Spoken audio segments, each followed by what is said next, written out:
کہ دن اور شب جمعہ درود پاک کی کثرت کرو، پس جو ایسا کرے گا اسے قیامت کے دن شہید یا شفاعت کرنے والا لکھ دیا جائے گا۔ تو دوستان گرامی، آج جمعۃ المبارک کا دن ہے، اس حوالے سے چند ایک احادیث مبارکہ آپ کے سامنے رکھوں گا۔ اللہ پاک نے بعض چیزوں پر فضیلت دی ہے، جس طرح کہ اللہ پاک نے سارے نبیوں تمام رسولوں پر ہمارے حبیب محمد الرسول اللہ سارے کہیے صلی اللہ علیہ وسلم کو فضیلت عطا فرمائی، یوں ہی تمام امتوں پر اللہ پاک نے اس امت کو فضیلت عطا فرمائی، اور اسی طرح رب کائنات نے ماہ رمضان کو تمام مہینوں پر فضیلت عطا فرمائی، اور اسی طرح اللہ پاک نے تمام دنوں پر جمعہ والے دن کو فضیلت عطا فرمائی۔ حضور نبی پاک صلی اللہ تعالی علیہ وسلم کا فرمان عالی شان ہے، فرمایا جمعہ عید کا دن ہے۔ کہہ دیجئے سبحان اللہ۔ جمعہ مسلمانوں کے لیے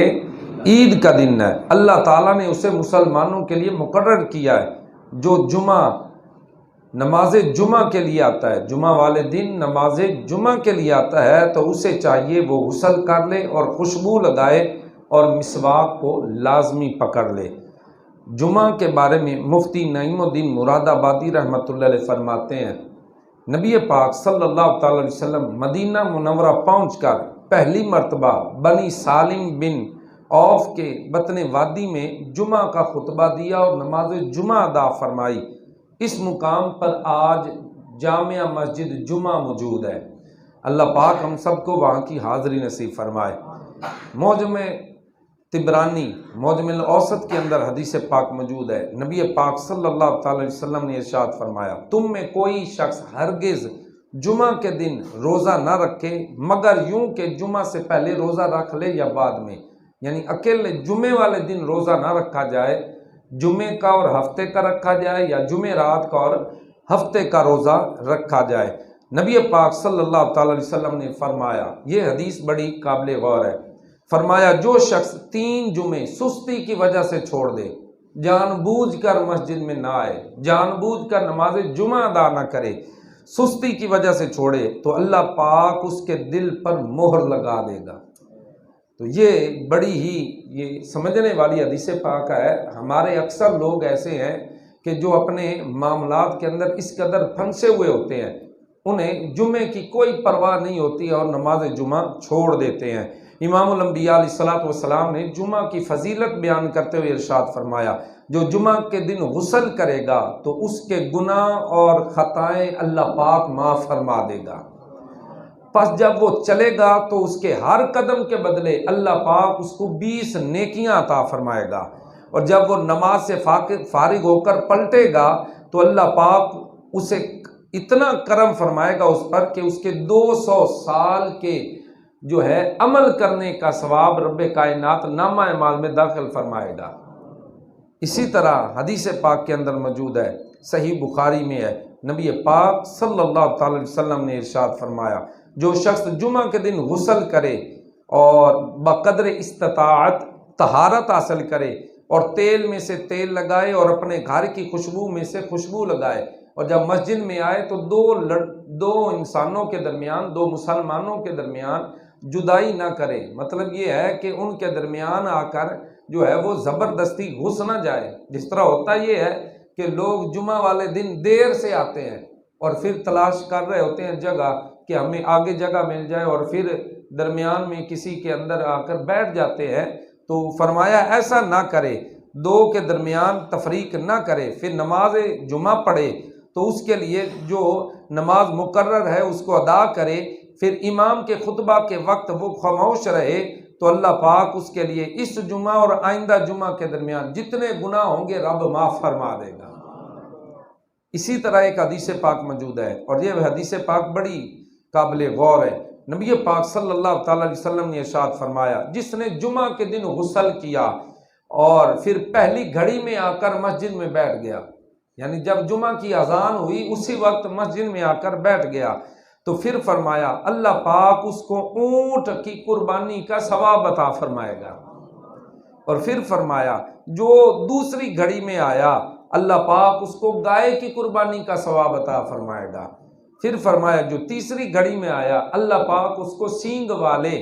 مینڈے کی قربانی کرنے کا ثواب عطا فرمائے گا۔ پھر فرمایا جو چوتھی گھڑی میں آیا اس نے گویا مرغ قربان کرنے کا جو ہے وہ ثواب پایا۔ پھر فرمایا جو پانچویں گھڑی میں آیا تو گویا اس نے ایک انڈا صدقہ کیا۔ تو پس جب امام خطبہ دینے کے لیے آ جاتا ہے اور وہ خطبہ دینے لگتا ہے تو فرشتے خطبہ سننے کے لیے حاضر ہو جاتے ہیں اور ان کے پاس جو رجسٹر ہوتے ہیں ان کو وہ لپیٹ لیتے ہیں۔ تو لہٰذا فرمایا جمعہ والے دن نماز جمعہ ادا کرنے کے لیے مسجد کے اندر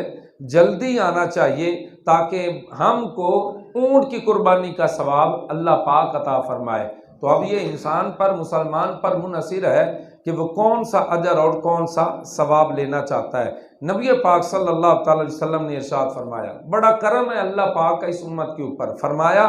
کہ بے شک اللہ تعالیٰ جمعے کے دن 6 لاکھ لوگوں کو جہنم سے آزاد فرماتا ہے۔ یہ ہے دوسرے دنوں کے جمعے کی بات، اور رمضان والے جمعے کے اندر اللہ پاک اس سے کئی گنا بڑھ کر جو ہے لوگوں کو جہنم سے آزادی عطا فرماتا ہے۔ ترمذی شریف کی حدیث پاک ہے، رسول پاک صلی اللہ تعالی علیہ وسلم نے فرمایا جمعہ کے دن دعا کی ایک قبولیت والی گھڑی ہے، اور فرمایا وہ عصر کے بعد غروب آفتاب تک ہوتی ہے۔ اس گھڑی میں جو بندہ دعا کرتا ہے اللہ پاک اس کی دعا کو قبول فرما لیتا ہے، اور فرمایا یہ وہ گھڑی ہے جس گھڑی اللہ پاک نے حضرت آدم علیہ السلام کو اپنے دست قدرت سے بنایا۔ تو یہاں پر محدثین نے لکھا ہے جس گھڑی آدم علیہ السلام بنائے جائیں وہ گھڑی بڑی برکتوں والی ہے، بڑی قبولیت والی گھڑی ہے۔ تو جس گھڑی اللہ پاک نے آمنہ کے لال محمد رسول اللہ کو بھیجا، وہ گھڑی اللہ پاک نے کتنی قبولیت والی گھڑی بنائی ہوگی۔ نبی پاک صلی اللہ تعالی علیہ وسلم نے ارشاد فرمایا جمعہ کے دن صدقہ کرنے کا ثواب اللہ پاک دگنا عطا فرماتا ہے، اور رسول پاک صلی اللہ تعالی علیہ وسلم نے فرمایا جو بروز جمعہ سورہ کہف پڑھے گا اسے 8 دن تک حفاظت میں لے لیا جائے گا، اگر ان دنوں میں دجال نکلا تو اس کی دجال سے بھی حفاظت کی جائے گی۔ اسی طرح ایک حدیث پاک کے اندر موجود ہے، نبی پاک صلی اللہ تعالی علیہ وسلم نے ارشاد فرمایا، یہ حدیث بڑی قابل غور ہے، آج کے دن اس پر عمل کیا جائے تو بڑی سعادت والی بات ہے۔ فرمایا جو ہر جمعہ کے دن اپنے ماں باپ کی یا ان میں سے کسی ایک کی قبر کی زیارت کرے گا تو اللہ پاک اس کی بخشش فرما دے گا، اس کی بخشش کر دی جائے گی اور اسے والدین کے ساتھ نیکی کرنے والا لکھ دیا جائے گا۔ تو آج کا دن یہ عمل کرنے کا دن ہے، یہ بڑی سعادت والی بات ہے۔ جن کے والدین زندہ ہیں اللہ پاک ان کو عمر خضری عطا فرمائے، اور جن کے والدین دونوں یا ان میں سے ایک دنیا سے رخصت ہو گیا ہے ان کی قبر کی زیارت کیجئے، اللہ پاک اجر عطا فرمائے گا۔ اگر ہمارے ماں باپ جو گناہ گار سیاکار ہے اللہ پاک ان کی بخشش فرمائے، اگر ہم ان کی قبر کی زیارت کریں تو اللہ ہمیں اجر بھی عطا فرمائے گا، اللہ ہماری بخشش بھی فرمائے گا۔ اور اگر روضہ رسول کی زیارت کے لیے جائیں اونچی کہہ دو یار سبحان اللہ، اور کہہ دیں انشاءاللہ جائیں گے آمین کہہ دو۔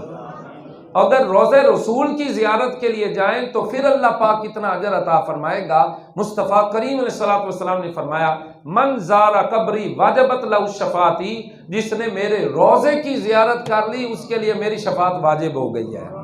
اللہ پاک ہم سب کو حضور کے در کی بار بار حاضری نصیب فرمائے، آمین بجاہ نبی الکریم صلی اللہ تعالی وسلم۔